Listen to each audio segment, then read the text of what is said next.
Assalamualaikum warahmatullahi wabarakatuh. Semoga sehat selalu dan selalu diberikan kesehatan dalam menjalankan segala aktivitas.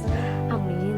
Di video kita kali ini, kita akan bahas sebuah topik yang mungkin sebagian besar dari kalian banyak yang bertanya-tanya mengenai vaksinasi COVID-19 nih, atau bahkan juga dari kalian banyak yang menunggu untuk divaksin. Jadi, di video kita kali ini semoga menjawab beberapa pertanyaan dari kalian. Yuk simak videonya sampai akhir. Sebelum kita bahas lebih dalam mengenai vaksinasi COVID, kita perlu tahu terlebih dahulu apa itu vaksin dan apa itu vaksinasi. Jadi, vaksin adalah antigen yang berupa mikroorganisme yang sudah mati atau masih hidup namun dilemahkan, yang berupa toksin mikroorganisme yang telah diolah menjadi toksoid, protein rekombinan yang apabila diberikan kepada seseorang akan menimbulkan kekebalan spesifik secara aktif terhadap penyakit infeksi tertentu.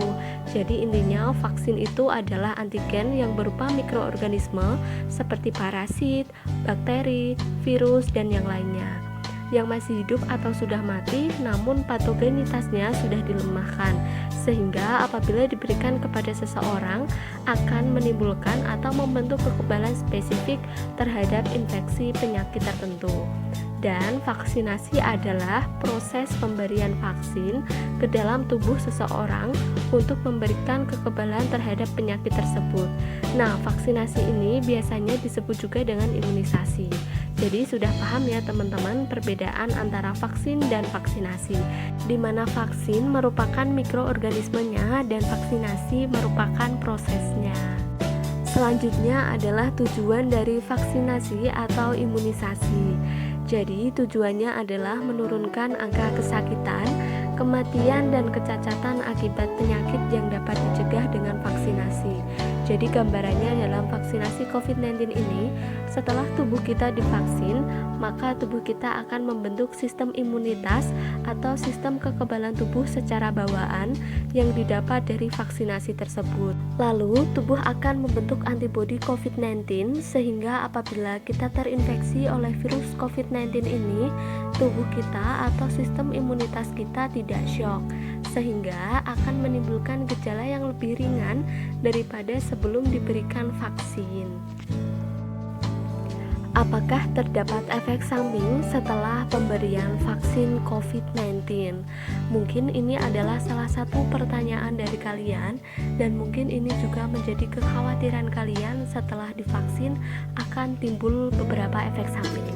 Jadi, untuk masyarakat awam mungkin akan panik apabila setelah divaksinasi muncul beberapa keluhan, padahal ini merupakan hal yang normal, bukan hanya vaksinasi COVID saja ya, namun semua jenis vaksin pasti akan menimbulkan beberapa efek samping. Nah, pada vaksin COVID-19 ini efek samping yang timbul sangat beragam. Pada umumnya ringan dan bersifat sementara dan tidak selalu ada, serta bergantung pada kondisi tubuh kita. Efek samping yang timbul seperti demam dan nyeri otot atau terjadi ruam pada bekas suntikan, namun hal ini wajar terjadi, tetapi harus tetap perlu dimonitor. Apakah lebih mudah terinfeksi virus COVID-19 setelah divaksinasi? Seseorang yang sudah divaksin COVID-19 tetapi antibodinya belum terbentuk sempurna memiliki resiko infeksi yang sama dengan orang yang belum divaksin. Ingat bahwa vaksin tidak mencegah penularan, tetapi mencegah seseorang jatuh sakit dengan gejala yang berat. Serta ingat kembali bahwa setelah divaksin COVID-19, tubuh kita akan membentuk antibodi sehingga resiko terinfeksi virus ini tidak lebih rentan atau lebih rendah.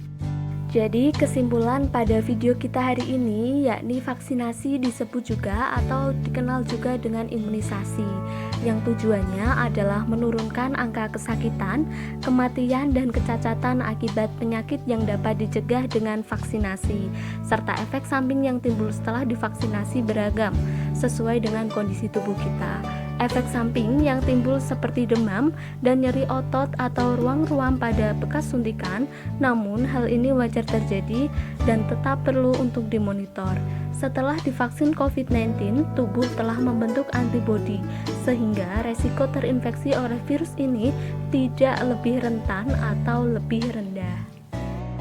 Jadi bagaimana menurut kalian? Apakah masih takut divaksin setelah menyimak video ini? Jadi teman-teman, cukup sekian dulu video pembahasan kita kali ini. Semoga menambah wawasan dan pengetahuan kalian mengenai vaksinasi COVID-19. Serta terima kasih untuk kalian yang sudah menyaksikan video ini sampai akhir. Jangan lupa untuk like, comment, share, dan subscribe. Dan ajukan pertanyaan di kolom komentar jika ada yang kalian tanyakan. Terima kasih. Wassalamualaikum warahmatullahi wabarakatuh.